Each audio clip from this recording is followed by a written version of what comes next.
Hello parents. आज आपके सामने फिर से आपके फैमिली गुरु देव कुमार आप सभी को हार्दिक अभिनंदन करता है। आज का इस सेशन का बहुत ही गंभीर टॉपिक लेके आया हूँ, जिस टॉपिक को सुनने से देखने से आपकी नज़रिया बदल जाएगी। जी हाँ दोस्तों, आज हमारा सेशन का टॉपिक है पत्नी और माँ।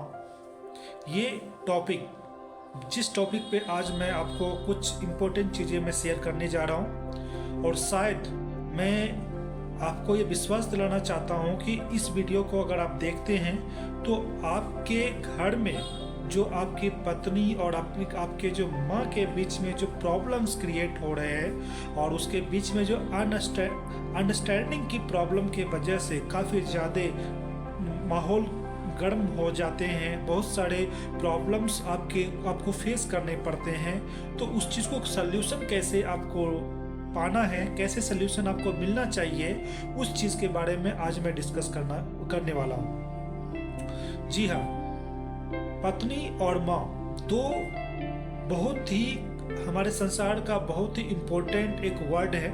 अगर मैं पत्नी की मैं बात करूँ तो पत्नी शब्द जो होती है बहुत ही गंभीर रूप से इसको गीता पुराणों में इसके बारे में चर्चा किया गया है।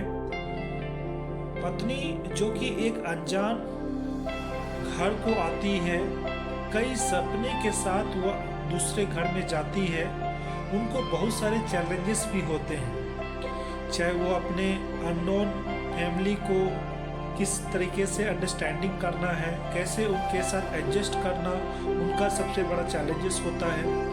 क्योंकि जो बेटियां अपने घर को छोड़ के जब कोई पढ़ाई के घर में जब आती है तो उनको बहुत सारी प्रॉब्लम को फेस करके अपने लाइफ को स्टार्ट करना होता है। हम अपने माइंड में कंट्रोल ये करते हैं कि हमारी वो प्रॉब्लम को समझ के हमारे घर को संभालेगी, लेकिन हम कभी उसकी प्रॉब्लम को नहीं समझ पाते हैं। हम उनको समझने का कोशिश नहीं कर पाते हैं कि क्या वो इतना जल्दी हमारे साथ एडजस्ट कर पाएगी, जो कि अपने घर में बहुत ही लाड प्यार से पली बड़ी हो, अपनी माँ और अपने पिता की लाडली हो, और वो अपने घर को छोड़कर किसी न किसी एक दिन वह अपने ससुराल आती है और वहाँ सभी नए नए लोगों से मुलाकात करती है। और वो नए लोग के अलग अलग चेहरे, अलग अलग सोच के साथ वह एक नए घर को स्टार्ट करती है, नए घर को बसाने की चाहत को लेके आती है। अब बात आती है माँ की। माँ शब्द हमारे संसार का बहुत ही एक ऊंचा लेवल पे आता है, जो कि उसका कल्पना हम नहीं कर सकते।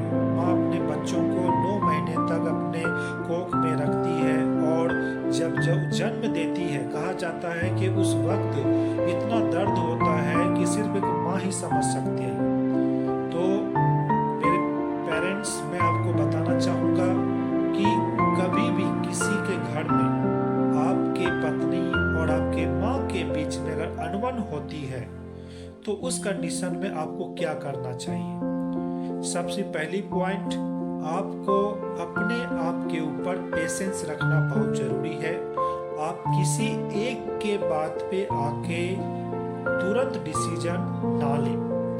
यही हमारे ह्यूमंस का माइंड का एक्टिविटी होती है, जिस कंडीशन में हम तुरंत किसी के बातों में आके तुरंत हम फैसला कर लेते हैं और बाद में हमें पछताना पड़ता है कि हमने क्या किया। इसीलिए अगर आपके घर में कहीं पर भी किसी भी कंडीशन आपके पास अगर कोई शिकायत आती है, या आपके माँ के थ्रू या आपके पत्नी के थ्रू, तो उस कंडीशन में आपको सबसे पहले पेशेंस होके उस कंडीशन को, उस सिचुएशन को समझना जरूरी है। कहा जाता है कि हमारे जो रिश्ते होते हैं वह सडनली खराब नहीं होते। कभी कभी कुछ अज्ञानता के वजह से भी हम लोगों के घर में ये प्रॉब्लम्स शुरू होना चालू हो जाता है। वो प्रॉब्लम्स होते क्या है? बहुत ही छोटी छोटी चीज़ें होती हैं हमारे घरों में, जैसे खाने के लेके प्रॉब्लम होना, खाना बनाने को लेके प्रॉब्लम होना, घर में कुछ अननोन अगर वर्क अगर हो रही है उस कंडीशन में सास को ये महसूस होता है कि हमारी पत्नी के ऊपर क्या होता है, उनका ज़्यादा कुछ सेटिस्फैक्शन होता है, उनको ज़्यादा एग्रेसिव होता है, उनको ऐसा फील होता है कि हमसे ज़्यादा ये एक्टिव हो, हमसे ज़्यादा ये हमें कुछ करके दे। ये एक माँ के अंदर और एक सास के अंदर अलग अलग एक्टिविटी होती है। उनका सोच अलग होता है कि हमें कोई पैर दबा दे, हमें कोई खाना ला के दे दे, हमें कुछ हेल्प कर दे। तो छोटी छोटी चीज़ों को लेके आज के डेट में हर कोई घर है जहाँ पर ये प्रॉब्लम्स क्रिएट होते हैं। और उस प्रॉब्लम को हम लोग सॉर्ट आउट कैसे कर सकते हैं? पहली बात तो मैंने जैसे कि आपको बताया कि आपको पेशेंस रखना बहुत ज़रूरी है।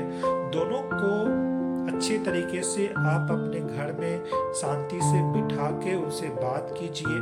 और दूसरी बात सबसे इम्पोर्टेंट मैं आपको बताना चाहूँगा कि हम लोग, हमारा जो ये शरीर है, हम अपने शरीर को किसी न किसी कंडीशन में कंट्रोल कर नहीं सकते। रीजन क्या होता है कि हमारा शरीर, हमारा आत्मा जो होती है, वो आत्मा हमारे शरीर को ऑर्डर देती है कि आपको ये करना है, वो करना है। तो आत्मा हमारे शरीर को चलाती है। उसी तरीके से आपको समझना पड़ेगा। ये गीता में भी जब भगवान कृष्ण अर्जुन को ये उपदेश दे रहे थे और उसको उन्होंने बताया कि हमारा जो शरीर है मरणशील है, मतलब जो इंसान हमारे धरती पे जो जन्म लेता है उसको कभी न कभी उसको मृत्यु को प्राप्त करना होता है। ये चीजें कृष्ण भगवान ने गीता में ये उपदेश दिया है कि जो हम करते हैं, हम नहीं करते बल्कि हमारे अंदर जो आत्मा है उसके उपदेश के अनुसार हम करते हैं। उसी तरीके से अगर सही तरीके से अगर देखा जाए, अगर आप पत्नी के अंदर या आपकी माँ के अंदर अगर आप कल्पना करते हैं, आपकी माँ और पत्नी के बीच में जो भी मिसअंडरस्टैंडिंग के वजह से प्रॉब्लम हो रही है, रीजन क्या है कि कुछ घर के जो औरतें भी होते हैं, ऐसा नहीं है कि सभी अनपढ़ होते हैं। तो एक मन में एक मोटिवेशन, एक मन में एक ऐसा वर्ड आता है कि इनको ज़्यादा एजुकेशन नहीं है इसलिए ऐसा करती है। लेकिन कभी कभी ऐसा भी देखा जाता है कि कुछ औरतें पढ़े लिखे होने के बाद भी ये प्रॉब्लम्स उनके बीच होती है। रीजन क्या है? वो ज्ञानता के कारण।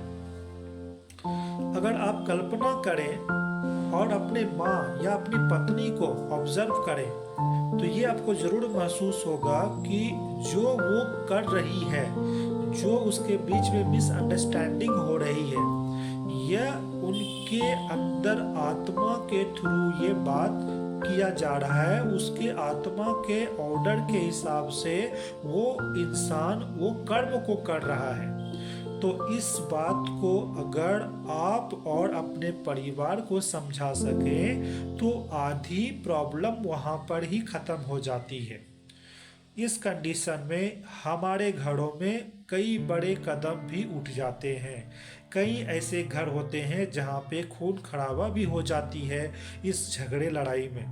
तो आगे हर समय हर वक्त कभी न कभी इस चीज़ को महसूस करें कि जो भी हम करते हैं, जो भी हमसे होता है, वह ऊपर वालों के मर्जी से होता है। कहा गया है गीता में कि भगवान के बिना एक पत्ता भी नहीं हिलता। भगवान अच्छा खराब जो भी होता है वो भगवान के मर्जी से होता है। इसलिए कभी भी आपके घर में इस तरह का प्रॉब्लम्स होता है, उसे आप अच्छे तरीके से समझाने का कोशिश करें और आप ज़रूर उस चीज़ का अच्छे तरीके से इस चीज़ को समझ पाएंगे कि हमारा जो संसार है, हमारा जो ये मृत्यु मरणशील शरीर है, ये हम अपने बॉडी के अंदर जो आत्मा है वो आत्मा के थ्रू ही हम कुछ कर पाते हैं। तो उसी तरीके से आपके माता या आपकी पत्नी जो भी कुछ करती है, उनके अंदर जो आत्मा है, जो भगवान उनको संसार में प्रकट किया हुआ है, भगवान ने इस धरती पर कर्म करने के लिए भेजा है, उनका एक पीरियड भगवान के डायरी में ऑलरेडी लिखा हुआ है कि आपको ये कर्म करना ही है। तो उसके लिए चिंता ना करें, बस कोशिश करें उस अज्ञानता को हटाने के लिए, कोशिश करें उसे सच्चाई दिखाने के बारे में बताने के लिए, और जितना जल्दी कोशिश हो सके इस बात से अगर आप वाकिफ हो जाते हैं तो शायद इस तरह का प्रॉब्लम अगर आपके घर में हो रही है तो ये शायद आप उस प्रॉब्लम से छुटकारा पा सकते हैं। ये चीजें ऑलरेडी गीता के उपदेश में बताया गया है। गीता में हर एक तरह के वर्ड को, हर एक तरह के चीजों को लाइफ के बारे में बताया गया है, जिसका इस्तेमाल करके आप अपने लाइफ में खुशियां ला सकते हैं।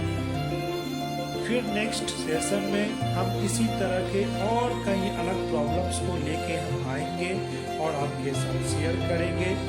इसी तरीके से हमारे साथ बने रहिए। तरह तरह की फैमिली प्रॉब्लम्स को हम सॉर्ट आउट करेंगे, और किसी भी तरह की प्रॉब्लम्स अगर आपके साथ चल रही है हमें कमेंट करें, और मैं आशा दिलाता हूँ कि उसको अच्छे से अच्छे सॉल्यूशन के साथ मैं आपके साथ वीडियो में बना रहूँगा। धन्यवाद, शुक्रिया। फिर मिलते हैं। हंसते रहिए, मुस्कुराते रहिए।